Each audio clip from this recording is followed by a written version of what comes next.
ओम नमः शिवाय. देवदानव यांचे महायुद्ध. सनतकुमार म्हणाले, त्या दूताने शंखचूडाजवळ जाऊन सर्व वृत्तांत कथन केला. ते ऐकून शंखचूडाने आपल्या सैन्याला युद्धाची आज्ञा दिली. शिवजींनी देखील आपल्या गणांना युद्धाची प्रेरणा दिली. रणांगणात मोठ्या प्रमाणात रणवाद्ये वाजू लागली. युद्धभूमीवर मोठ्या प्रमाणात कोलाहल निर्माण झाला. दोन्हीकडील सैन्य एकमेकांवर धावून गेली. देव व दानवांचे युद्ध सुरू झाले. अनेक मोठमोठे वीर एकमेकांबरोबर प्राणपणाने लढत होते. 11 महारुद्रांचे 11 दैत्यांशी युद्ध चालले होते. उग्रचंडाचे महामणीशी, चंद्राचे राहूशी, बृहस्पतींचे शुक्राचार्याशी आणि नंदी आदी शिवगणांचे अन्य दानवांशी भीषण युद्ध सुरू होते. भगवान शिवजी वटवृक्षाखाली बसून युद्ध पाहत होते. शंखचूडही युद्ध पाहत होता. अनेक हत्यारांचा एकमेकांवर प्रहार होत होता. रक्ताचे पाट वाहत होते. योद्धांचे आयुधे व किरीट याचे ढीग साठले होते. रणवाद्यांच्या निनादाने आसमंत भरून गेला होता. बराच काळ देवदानवांचे युद्ध सुरू होते. जीवांची बाजी लावून सर्वजण लढत होते. प्रदीर्घ काळ युद्ध सुरू होते. शंखचूडाबरोबर स्कंद, भद्रकाली व वीरभद्राचे युद्ध. सनतकुमार म्हणाले, व्यासजी, हळूहळू दानवांचे प्राबल्य वाढले. देवसेनेचा पराजय होऊ लागला. त्यामुळे सर्वत्र हाहाकार झाला.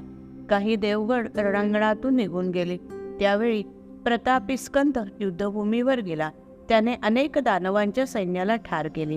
त्याचवेळी कालीने देखील उग्ररूप धारण केले आणि रणांगणात हाहाकार माजला. तिने दानवांच्या अनेक सैन्यांना ठार केले. हे दृश्य पाहून दानव सैन्य भिवून सैरावैरा पळू लागले. सर्वत्र मोठ्या प्रमाणात प्राणहानी होत होती. भद्रकाली व स्कंदाने विजय प्राप्त केला. त्यामुळे सर्वांना आनंद झाला. हे पाहून शंखचूड हा अतिशय क्रोधायमान झाला. तो रथावर बसून बाणांचा वर्षाव करीत युद्धभूमीत दाखल झाला. त्यावेळी दानवांना धीर आला. कार्तिकेय न डगमगता युद्ध करत होता. वीरभद्र व शंखचूडाचे युद्ध झाले. दोन्हीकडील वीर उत्साहाने युद्ध करत होते. भद्रकाली व शंखचूडाचे तुंबळ युद्ध. सनतकुमार म्हणाले, व्यासजी, भद्रकाली युद्धभूमीवर येताच मोठ्याने गर्जना केली. त्यामुळे अनेक दानव भयभीत झाले. भद्रकाली युद्धभूमीत आलेली पाहून दैत्यराज शंखचूड वेगाने तिच्या समोर येऊन उभे ठाकले. त्यामुळे भीषण युद्धास सुरुवात झाली. दोघे एकमेकांच्यावर प्रचंड अस्त्र फेकत होते, पण आमच्या शक्तीने त्याचे निवारण केले जात होते. बराच काळ त्यांच्यामध्ये युद्ध झाले. शंखचूड आपल्या अस्त्राने मारला जात नाही हे भद्रकालीने जाणले. त्यामुळे तिने शेवटी पाशुपतास्त्राचा प्रयोग करायचे ठरवले.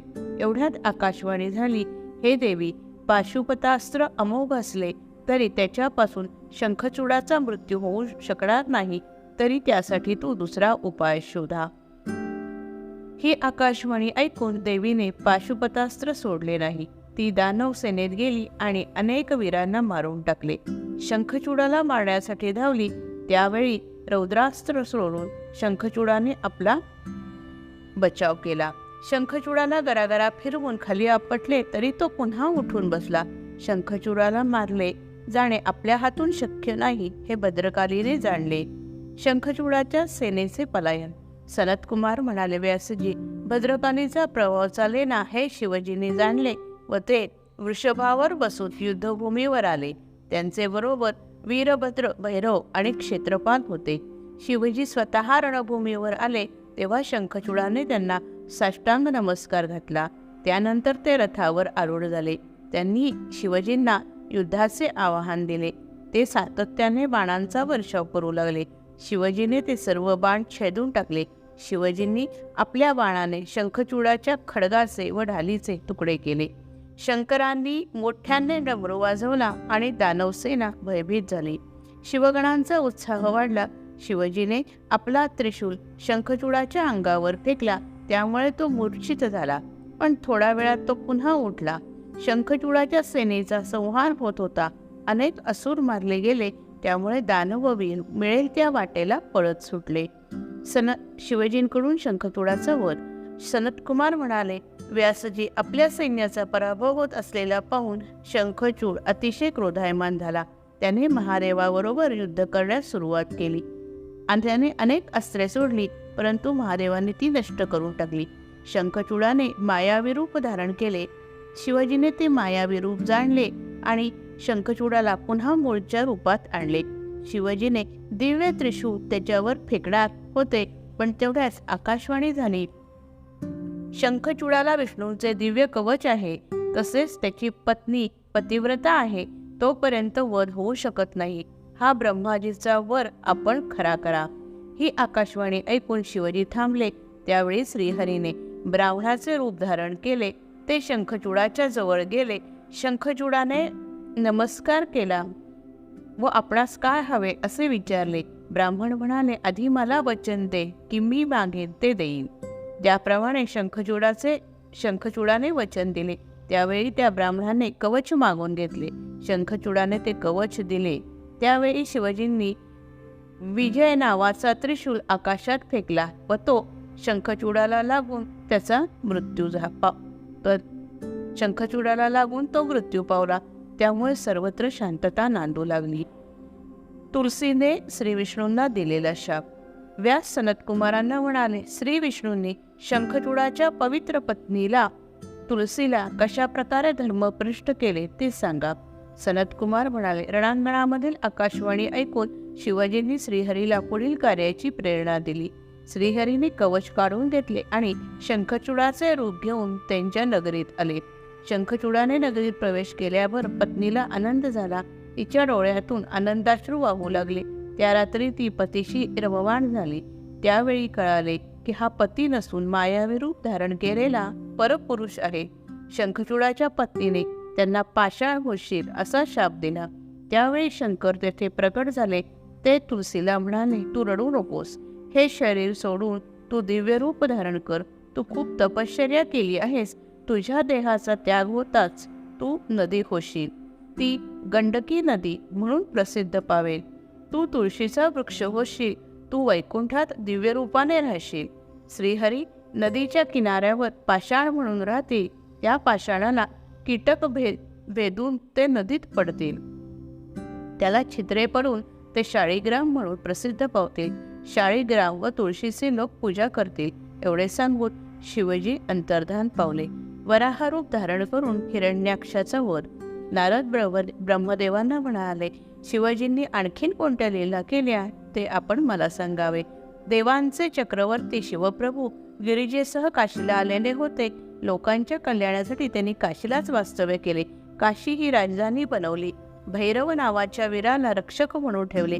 शिवाजी एकदा शैलजे बरोबर पर्वतावर विहार करत होते. ते एके ठिकाणी बसले. पार्वतीने शिवजींचे डोळे दोन्ही हातांनी झाकले. तेव्हा एक भयानक बालक तेथे प्रकट झाले.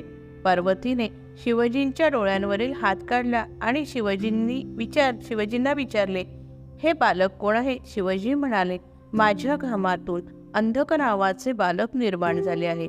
पार्वतीने त्याचा सांभाळ केला. कश्यपपुत्र हिरण्याक्षाला काही मूलबाळ नव्हते. त्यामुळे तो व पत्नी दुःखी होते. पत्नी म्हणाली, तुम्ही शिवजींची आराधना करून पुत्र प्राप्तीचे वरदान मागून घ्या. त्यामुळे हिरण्याक्ष तपश्चर्या करू लागला. त्याने कठोर तपश्चर्या केली. त्यामुळे शिवजींनी हिरण्याक्षाला दर्शन दिले आणि तुला कोणता वर हवा हे विचारले. हिरण्याक्षाला अतिशय आनंद झाला. त्याने हात जोडून शिवजींना नमस्कार केला आणि त्यांची स्तुती केली. हिरण्याक्ष म्हणाला, माझ्या भावाला 5 पुत्र आहेत, पण मला एकही पुत्र नाही. पुत्रप्राप्तीच्या इच्छेनेच मी तप केले, तरी दैत्य कुळाला अनुसरून असा पराक्रमी पुत्र द्या. शिवजी म्हणाले, मला एक पुत्र आहे, त्याचे नाव अंधक आहे. तो शक्तिमान आणि पराक्रमी आहे. तू त्याचा पुत्र म्हणून स्वीकार कर. हिरण्याक्षाने ताबडतोब शिवजींचा प्रस्ताव मान्य केला. प्रत्यक्ष शिवजींचा पुत्र मिळाल्यामुळे हिरण्याक्ष अतिशय उत्साही झाला. त्याने स्वर्गावर स्वारी केली. तेथे विजय संपादून तो भूलोकी आला. त्याने पृथ्वीलाही आपल्या अधीन केले. त्यामुळे सर्वांना भय निर्माण झाले. हिरण्याक्षाने पृथ्वी पाताळात नेली. त्यामुळे विष्णूंनी वराह रूप धारण करून पृथ्वीला पाण्यातून वर काढले. सुदर्शन चक्राने हिरण्याक्षाचा वध केला. अंधकाला राजसिंहासनावर बसविले.